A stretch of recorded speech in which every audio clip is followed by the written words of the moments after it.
Halo pecinta film zombie, gimana kabarnya? Semoga kita semua dalam keadaan sehat. Mimin ucapkan selamat datang kembali buat kawan-kawan yang selalu meramaikan channel ini. Dan buat yang baru pertama kali berkunjung, Mimin ucapkan selamat bergabung. Mantap. Pada kesempatan kali ini, Removie akan mendongengkan sebuah film zombie berjudul Unhuman yang rilis tahun 2022. Oke, langsung saja. So, kita buka pintu teaternya.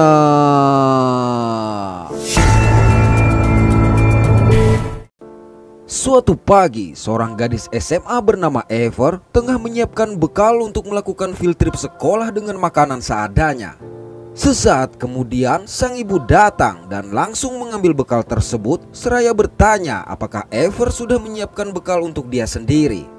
Kendati tidak memiliki makanan lagi, Ever tetap berkata bekalnya sudah ada di dalam tas. Jadi ceritanya, hubungan antara Ever dan sang ibu kurang akrab lantaran ibunya tersebut terlalu sibuk bekerja. Tidak berselang lama, sahabat Ever yang bernama Tamra datang menjemput dia.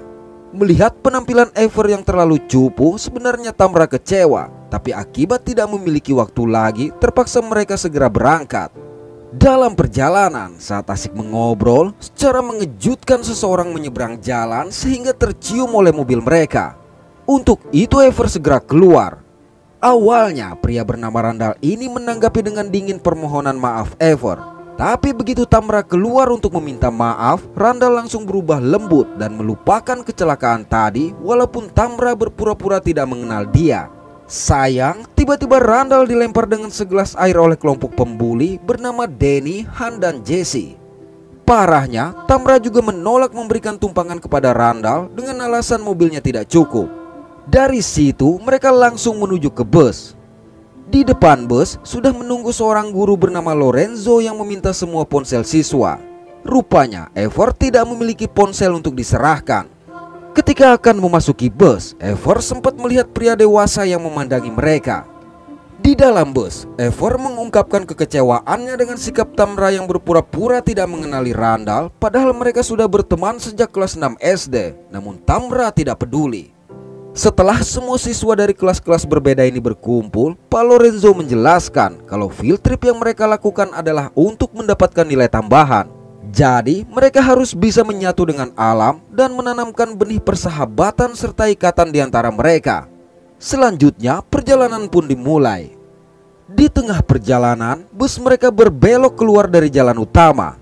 Akibat jalan berlubang, Pak Lorenzo yang asik tidur akhirnya terbangun.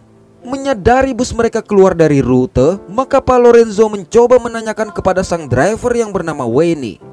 Sayang, tanpa alasan yang jelas, Wayne justru mengomel. Bersamaan dengan itu, secara mengejutkan bus mereka menabrak sesuatu sehingga cairan berwarna merah darah memenuhi kaca depan. Alhasil, Wayne tidak dapat lagi mengendalikan laju bus hingga akhirnya mereka mengalami kecelakaan.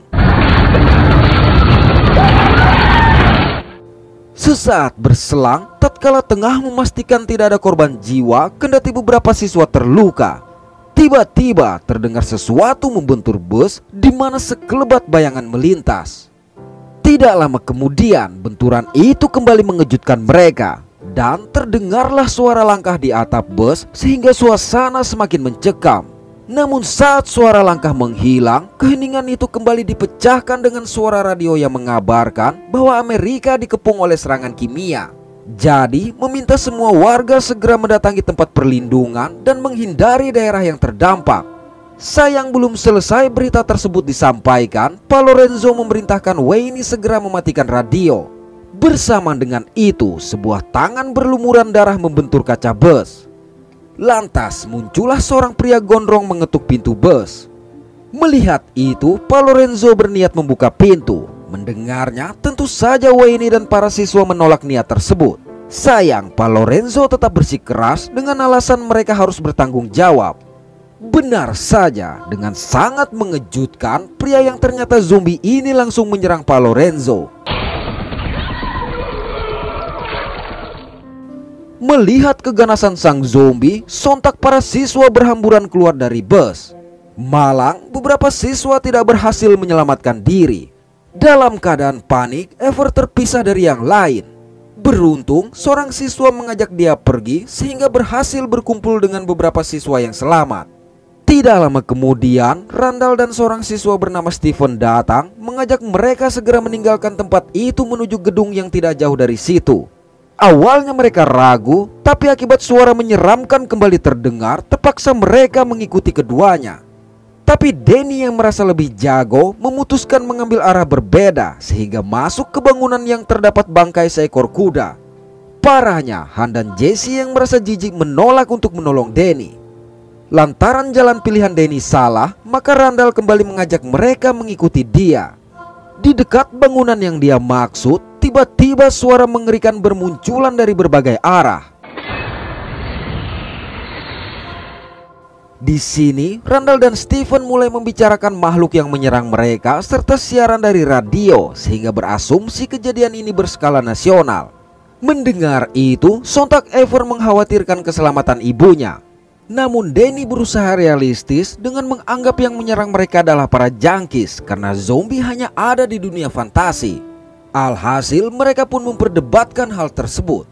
Bersama dengan itu, suara menyeramkan kembali terdengar sehingga terpaksa mereka bergegas memasuki gedung yang tidak kalah seramnya ini. Di dalam, Danny berniat mencari senjata, sedangkan Randall berencana memeriksa gedung terlebih dahulu.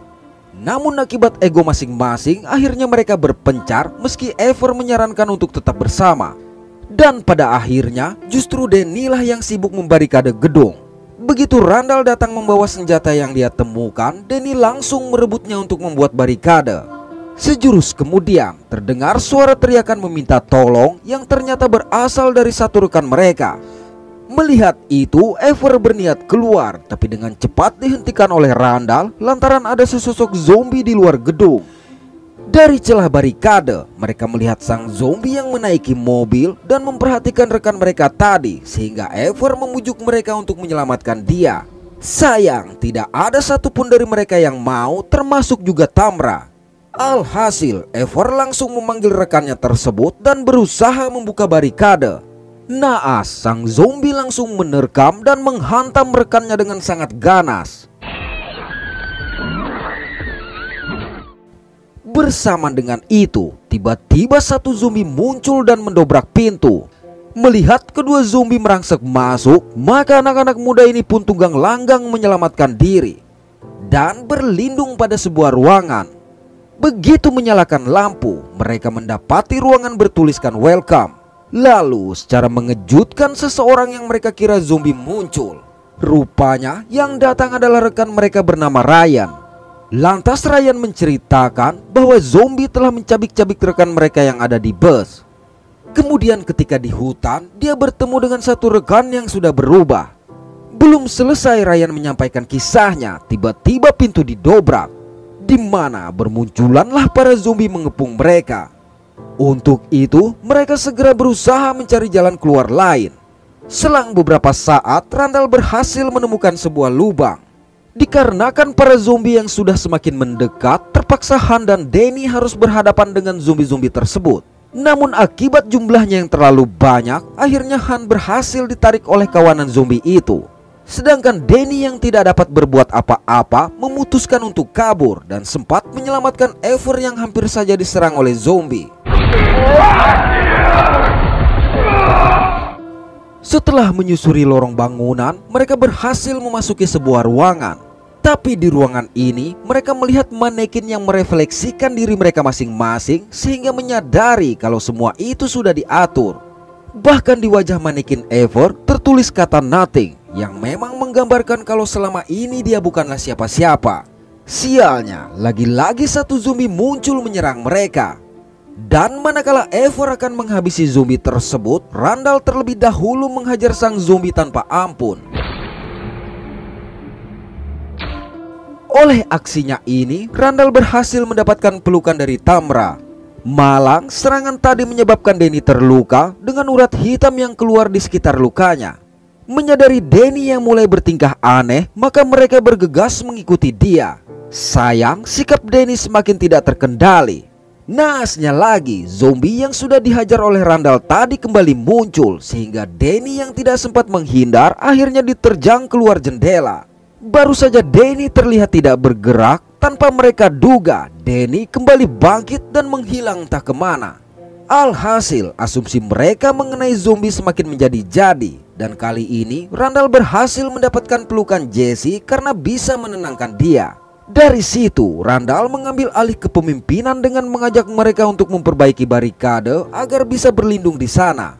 Mendengar itu Ever langsung menolak karena menurutnya mereka tidak memiliki makanan dan air untuk bertahan hidup, jadi menyarankan untuk pergi mencari pertolongan. Lagi pula sepanjang hari mereka sudah mengikuti semua permintaan Randall hingga sampai ke tempat tersebut. Tapi akibat tidak ada yang mau mengikuti dia, terpaksa Ever mempersiapkan diri sendiri. Pada malam hari, akhirnya Ever melemparkan kaleng cat semprot berapi ke sebuah mobil. Hal ini menyebabkan para zombie mulai berkumpul di sekitar api. Ketika Ever akan keluar, sebagai sahabat Tamra mencoba melarang, namun Ever yang terlanjur kecewa dengan sikap Tamra sudah tidak peduli. Melihat itu, Stephen menawarkan diri untuk menemani Ever meskipun merasa sangat ketakutan. Selang beberapa waktu mereka berhasil mencapai bus. Begitu masuk, mereka sempat dikejutkan oleh sebuah tangan yang muncul secara tiba-tiba. Sayang, mereka mendapati semua ponsel telah rusak. Hal ini sontak membuat Ever menjadi sadar kalau dia memang bukan siapa-siapa, karena apa saja yang dia rencanakan tidak pernah berhasil. Tapi Stephen berusaha menghibur dia. Hampir saja Stephen mendapatkan hadiah ciuman dari Ever, tiba-tiba Ever melihat radio bus yang masih menyala. Saat volume dibesarkan, terdengarlah siaran-siaran normal dari beberapa stasiun radio. Namun begitu kaset yang ada di sana dia nyalakan, terdengarlah broadcast dari pemerintah persis seperti yang mereka dengar sebelumnya. Sayang, tanpa Ever sadari, Stephen menyuntikkan dia dengan suatu cairan yang membuatnya tidak dapat bergerak. Di waktu yang sama Randall pun muncul. Oke, sampai bagian ini film berjalan sangat biasa, tapi disinilah plot twist terjadi. Sekitar 4 atau 5 minggu yang lalu, Randall mengajak Stephen membicarakan suatu rencana untuk menakut-nakuti orang yang membuli mereka sampai orang-orang tersebut menghormati mereka. Dalam rencana ini, mereka berdua akan berperan sebagai pahlawan bagi Ever dan Tamra. Karena sebenarnya Stephen menyukai Ever, sementara Randall menyukai Tamra. Lantas, mereka membuat lukisan di sebuah gedung tempat rencana itu dilaksanakan. Kembali ke masa sekarang. Dalam kondisi lumpuh, Ever diletakkan di sisi Pak Lorenzo. Di sini, Ever melihat Randall begitu marah kepada zombie gondrong akibat dia anggap telah menggigit Pak Lorenzo sampai mati. Mendengar itu, sang zombie langsung membuka topeng, di mana tersingkaplah seorang pria bernama Chip yang sempat dilihat oleh Ever sebelum mereka berangkat. Menurut Chip, Lorenzo tidak dia habisi, namun untuk membuatnya terlihat nyata, maka dia harus melakukan hal itu. Kembali ke dalam rencana, setelah zombie jadi-jadian Chip tadi, Randall menempatkan sejumlah manekin dengan rupa mereka agar bisa menakut-nakuti para siswa secara psikologis. Kemudian datang lagi Wayne yang menawarkan diri untuk menjadi sopir bus. Jadi Wayne adalah orang yang sering dibully oleh Pak Lorenzo ketika mereka masih SMA, sehingga telah menunggu selama 20 tahun untuk menghajar Pak Lorenzo. Saat kejadian, Chip mengetapel sebuah balon berisi cairan merah yang akhirnya mengenai kaca depan bus. Lalu untuk membius mereka, Chip menggunakan cairan berwarna hijau yang konon dapat mengontrol penggunanya. Dan selama di bawah pengaruh cairan itu, Chip dapat memerintahkan teman-teman mereka mengikuti dia dengan gerakan seperti para zombie. Harapannya rekan-rekan mereka tersebut akan percaya terhadap apa yang mereka lihat sendiri. Untuk memperkuat asumsi tersebut, maka mereka menggunakan kaset rekaman yang telah disiapkan. Sayangnya, cairan yang disuntikan oleh Chip terlalu banyak sehingga membuat rekan-rekan mereka mengamuk dan kesakitan. Parahnya lagi, Randall dan Stephen mengira Wayne yang terlalu banyak menggunakan obat juga terbunuh akibat terjun dari jendela.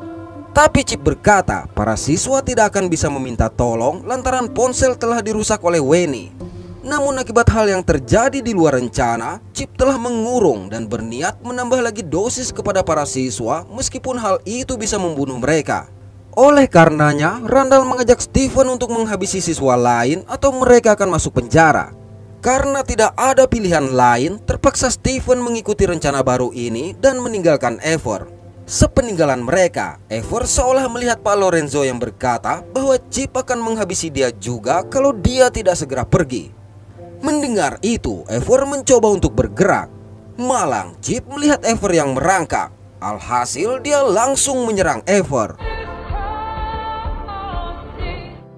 Beralih ke gedung, Randall dan Steven memasuki kurungan para siswa yang terlihat sudah normal. Untuk itu, Randall kembali menyuntik mereka dan memerintahkan Steven melakukan hal yang sama. Di bus, Ever yang seolah melihat Pak Lorenzo memberikan dia semangat, sontak menjadi sadar dan menyerang Chip balik. Bahkan tanpa ampun menghajar dia hingga tumbang. Kembali ke gedung, setelah menyuntik para siswa, Randall memerintahkan Steven bersiap melepaskan pengait kurungan saat dia membuka pintu. Begitu keluar, tiba-tiba Tamra datang. Agar tidak ketahuan, Randall berpura-pura berduka atas kematian Ever. Ucapan ini tentu saja membuat Tamra sangat bersedih, tapi Randall berjanji akan berusaha menyelamatkan mereka semua. Dengan begini, keberhasilan rencana Randall untuk menjadi pahlawan semakin dekat. Beralih ke bus, Ever yang mengetahui rencana pembunuhan terhadap rekan-rekannya bergegas kembali ke gedung. Sementara di dalam kurungan, para siswa mulai mengamuk seperti zombie. Sedangkan Randall mulai mempengaruhi Tamra, Jesse, dan Ryan untuk menghabisi para zombie yang ada di balik pintu. Kemudian dia pun membagikan senjata kepada mereka yang sempat bingung dari mana senjata-senjata ini didapatkan, dan mengambil kesempatan untuk mengecup kening Tamra layaknya seorang jagoan. Lalu bersamaan dengan pintu yang dibuka, Steven juga membuka pengait kurungan. Namun di luar dugaannya, Ever datang menerjang Steven dan menahan kurungan serta meminta mereka untuk berhenti. Melihat itu, sontak mereka langsung terdiam keheranan. Tapi Randall kembali mempengaruhi mereka. Dengan memanfaatkan urat hitam yang muncul di wajah Ever, Randall berkata Ever juga telah terinfeksi. Hanya saja Ever berusaha mengatakan kalau Randall dan Steven telah mengatur semua itu. Dan sekarang keduanya akan membunuh mereka agar bisa lolos dari tuduhan. Di waktu yang sama, Danny yang masih memiliki kesadaran membenarkan ucapan Ever. Mendengarnya, Tamra langsung menghajar Randall. Sehingga tersingkaplah lukisan Tamra yang sedang memegangi kaki Randall, juga Ever yang berlindung di belakang Steven. Namun, secara mengejutkan Steven berniat membius Ever. Beruntung rekan-rekannya berhasil menghentikan dan langsung menarik Steven ke dalam kurungan, di mana Danny segera keluar dan Han memerintahkan mereka pergi. Sayang, Randall kembali menyerang Ever. Mendapati sang sahabat dalam bahaya, Tamra mencoba maju, tapi Randall sudah tidak peduli. Menyadari hal ini, Danny langsung berhamburan maju sehingga sabetan senjata Randall mengenai dia. Melihat itu, Jesse memberanikan diri menghajar Randall. Malang, Randall kembali berdiri. Oleh sebab itu, Ever mengambil sarung tangan yang dipasangi suntikan untuk menyerang Randall hingga terguling ke lantai bawah. Baru saja mereka merasa tenang, tiba-tiba Randall datang lagi dengan tampang yang menyeramkan. Namun Tamra, Jesse, dan dua gadis SMA lain menghadang dia. Alhasil, gadis-gadis ini menghajar Randall dengan beringas. Melihat Randall yang tidak juga tumbang, akhirnya Ryan turun tangan menumbangkan dia. Parahnya, Randall kembali berdiri sehingga Ever langsung menghajar dia dengan gagang pedang. Sekitar 4 atau 5 jam kemudian, terlihat Wayne, Randall, dan Steven yang sudah mereka ikat. Dari kejadian itu, mereka mendapatkan hikmah, yaitu Danny dan Han telah berubah dari pembuli menjadi pelindung bagi rekan-rekannya. Sementara Jesse yang sering menghina gadis lain juga menyadari bahwa kecantikan dari dalam sama pentingnya dengan di luar.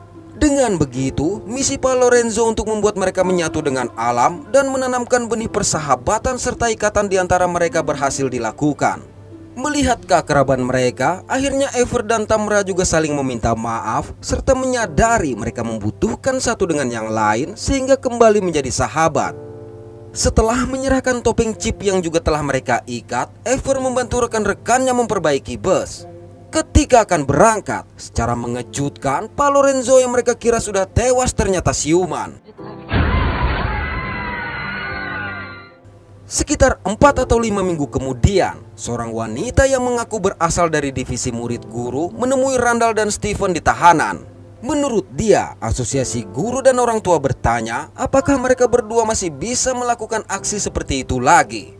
Oke, terima kasih sudah menonton sampai pada akhir konten ini. Mohon maaf atas ketidaksempurnaan dari kami. Semoga terhibur dan sehat selalu. Mantap.